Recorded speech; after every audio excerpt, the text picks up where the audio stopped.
Hey everyone, it's Maria with the Throwing Bows podcast. If you're anything like me, you left UFC 257 kind of scratching your head a little bit at some comments that were made about the UFC's women's flyweight division. Today we're going to kind of get into my thoughts about those comments and what the implications for the weight class are as far as I'm concerned. Stick around and let's get in.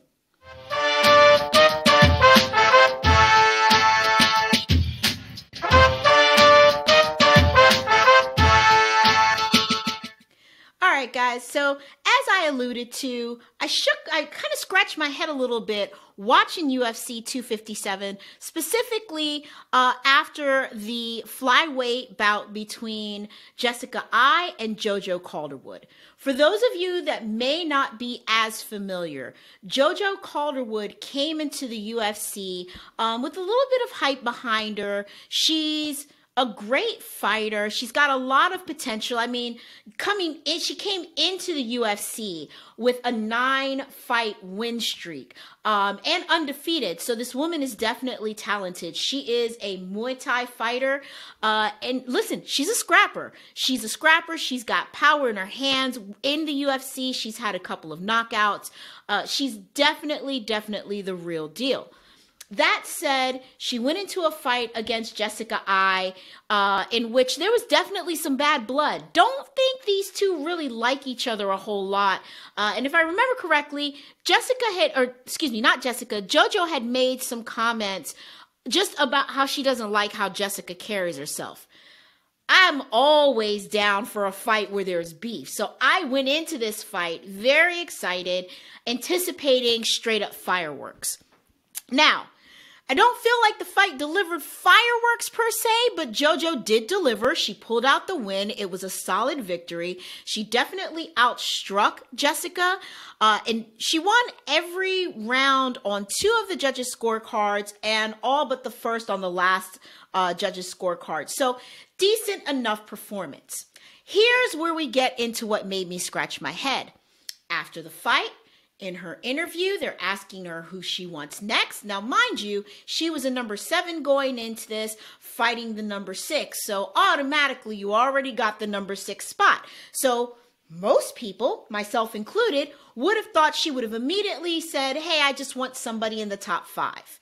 She did not. She commented that she would love to get her fight with Valentina for the strap. Now, for those of you that may not be aware, she was in fact scheduled to fight Valentina back in June of 2020. Valentina had to pull out of the fight due to an injury. Jojo, being a professional, said, that's cool. I will take another fight because I'm not going to sit around and not fight. And in August 2020, she stepped in against Jennifer Maia. She lost that fight, which then subsequently led to Valentina fighting Jennifer Maia at the end of 2020 instead of Calderwood. Now, some may say, well, Maria, she was scheduled to fight the champ. Yeah, we get it. She lost a fight, but she should still be able to fight the champ because that fight was scheduled. Yeah, I don't agree with that take because at the end of the day, if you're a contender and you are scheduled to fight for the championship and that fight gets delayed, postponed, whatever, you still have to be a successful contender in order to be rescheduled for that bout. So the fact that she went and she fought Maia and then lost to Maia, to me, says now you need to sit down, work your way back up, and get that title shot again. There are plenty of folks that will disagree with that sentiment, right? It wasn't her night. It was a bad showing. Her record should speak for itself. Well, let's talk about that. Because since her time, remember I told you guys that when she came into the UFC, she was on a 9-fight win streak? Well, she was. But since joining, since joining the UFC, since being a fighter in the women's flyweight division in the best organization in the world, she's gone 7-5. Okay, she hasn't been able to string together more than a 2-win streak in the entire time that she's been in the UFC. All 5 of her losses on her entire professional record are in the UFC. And then let's dig into that a little deeper. Of the 5, 4 of those losses are all to women that are currently ahead of her in the rankings and in the top 5. She lost to Andrade. She lost to Chikagan. She lost to Maya. She lost to Cavello. So she's already lost to the majority of the women who are in front of her for title shots. And then let's get into that, because Chikagan and Chikagan and Maya have already lost to the champ. So before you go and ask for the champ, Jojo, you need to get back some of these losses that have already been handed to you, because you got too many L's living in that top 5 for me to take you seriously at this moment as a real contender for the title, which kind of takes us a step back to, well, why was she scheduled in the first place? And therein lies a very good question for Uncle Dana and the matchmakers over at UFC to answer, because based on her record before she lost to Maya, she probably had no business in the cage with the champ anyway.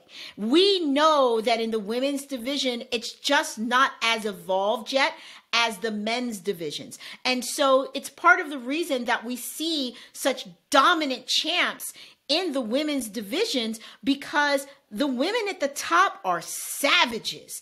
And a lot of the other fighters that are coming up behind them either don't really have the professional experience yet, or just have not evolved their game to the point where they really are a challenge for these champions. It's like we're in that middle period that we saw in the early stages of women's MMA and UFC with Ronda Rousey, that she came in and she was just destroying people, doing a couple of very basic things. But as the other fighters evolved and got better, well, we know what history says happened there. I anticipate that that will continue to happen in the women's divisions now and moving forward. But in the moment, we have very, very dominant champions who these other fighters are hard pressed to really be ready to get into the octagon with. Especially in this particular instance, Calderwood is a Muay Thai fighter. What is our champion? Our champion is a Muay Thai fighter who also has a highly developed game in other disciplines, which Calderwood does not yet have. So I think all of these things lead to just one answer.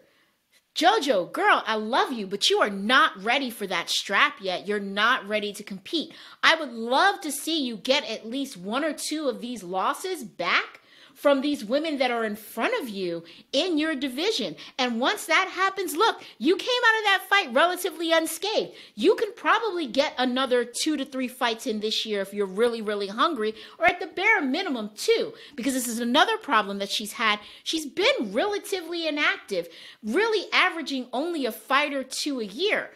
That's okay, except she's already 30 years old. And so if she really wants to be a true contender, have a real shot at the title and possibly winning the title, she's got to put the work in 2021. So all that said, my opinion on the matter is, and you know, in fairness, she's a really nice person. She's very, very humble. And even in the post-fight, she mentioned, like, look, she'd love to fight for the title, but she'll take whoever the UFC puts in front of her. Uncle Dana, listen to her. Put somebody in front of her, but make it somebody else in that top 5 that's not the champ. And I think that if she does that, she takes those tough fights, she wins those tough fights, then maybe we can see a Shevchenko versus Calderwood in 2022. Guys, those are my thoughts. Let me know what you think. Am I way off the mark? Do you agree with me? You can do all of that by commenting below. Also, don't forget, again, subscribe to the channel. We're going to be giving you all types of videos about all things MMA, and we're definitely going to be talking women's MMA as far as I'm concerned. So make sure you subscribe, comment below. You can get on us at Twitter, or get at us, not on us. You can get at us on Twitter. Our handle on Twitter is @BosThrowin. Again, that's @BosThrowin. You can see it below. And that's it for now. Talk to you guys soon. Bye, guys.